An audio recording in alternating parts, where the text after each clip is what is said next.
I pray that the scales may be removed from your eyes and that you may come to the revelation and the realization that Jesus is actually God.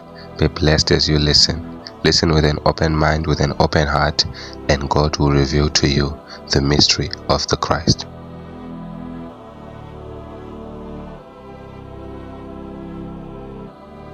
Bible, there is not a single unambiguous statement in the complete Bible where Jesus Christ, peace be upon him, himself says that I am God, or where he says worship me.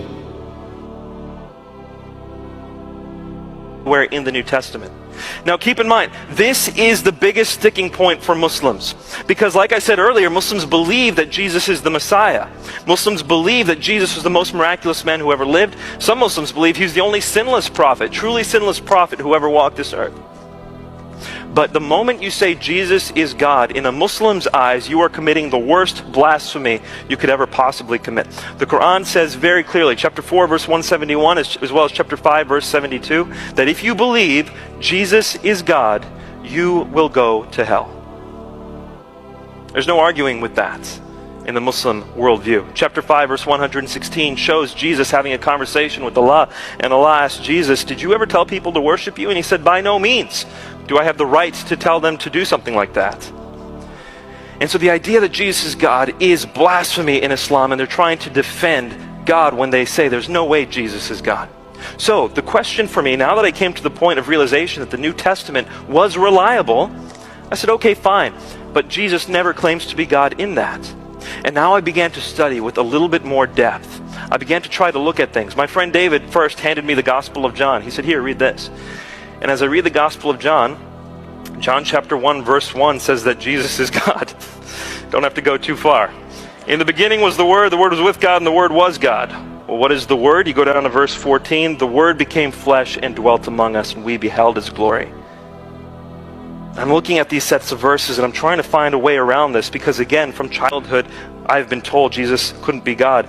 And now that I believe the New Testament's reliable, how could it possibly say this? So the way I defended that was by saying, well, Jesus isn't saying He's God here. This is John, the author. I want to see Jesus say He's God. Then as you go through the Gospel of John, you see things that Jesus says, like in John chapter 8, verse 58. Some Jews ask Him, they say, you're not even 50 years old, yet you claim to have seen Abraham. And Jesus' response is, Amen, Amen. Before Abraham was born, I am. Now, you know, when you're Muslim, you haven't heard the term I am before. You don't know what that means. But when someone points you to Exodus chapter 3, verse 14, where God tells Moses that his name is Anohu, I am, that now it begins to make sense what Jesus is saying. Someone asks him, you're not even 50 years old. Jesus' response is, I am? I eternally exist even before Abraham was born? Yes, because he's taking the name of the God of Moses.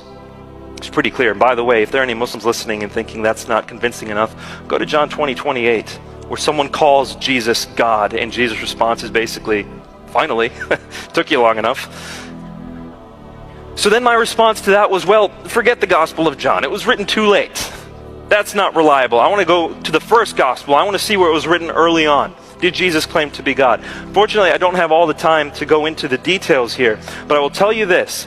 The culmination of Mark's Gospel, the very first Gospel ever written, is Mark 14:62.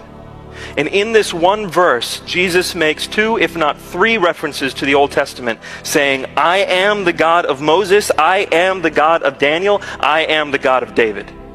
And he does it so clearly that the high priests immediately tear their robes and say, you have heard the blasphemy, what shall we do?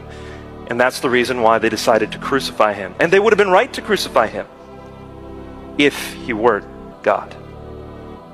So Jesus claims to be God. Now imagine what this is doing to my mind, because I as a Muslim have now come to the conclusion that the New Testament is reliable, and in that New Testament I'm seeing Jesus claim to be God.